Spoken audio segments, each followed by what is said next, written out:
this was a really large investment. I think you ended up investing, you were the lead investor in the round. I'm not sure if this was at Khosla or Founders Fund, and you invested $5 million out of a $7.5 million round. So it took up 2/3 of the round.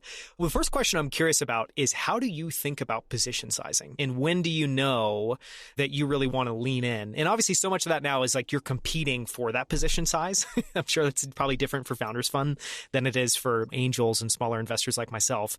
But just on position sizing, any thoughts, anything you've learned, anything you've absorbed there?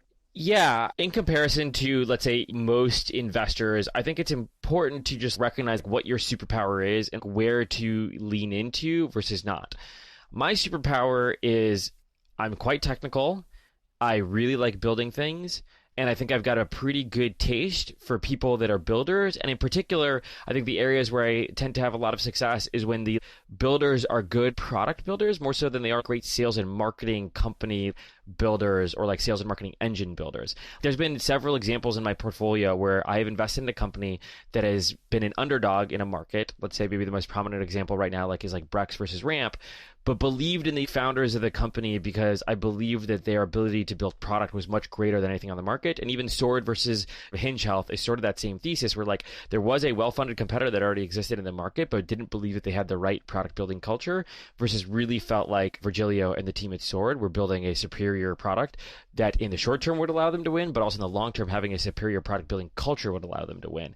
And so I think I'm much better at assessing that as opposed to like, I am not the like greatest IRR calculator, analytical, here's how other people are investing versus how we should be investing. In some ways, I'm not actively disinterested, but in some ways I think like you should lean into your superpowers and rely on others for other aspects of it. So I'd say I typically tend to be like relatively, binary in that once I get super excited about a founder and a particular market, I basically want to just put in as much money as possible and as often as possible as long as like the companies continue to do well. And if anything, I rely on other members of my team to be like, Delian, well, this one's like, kind of a little too crazy risky. I tend to think of it more of like, I want to put in as much as possible relative to just how many dollars at risk am I willing to put? Has this person effectively proven before that they know how to deploy $1 million? In which case, if they haven't, probably just start with $1 million.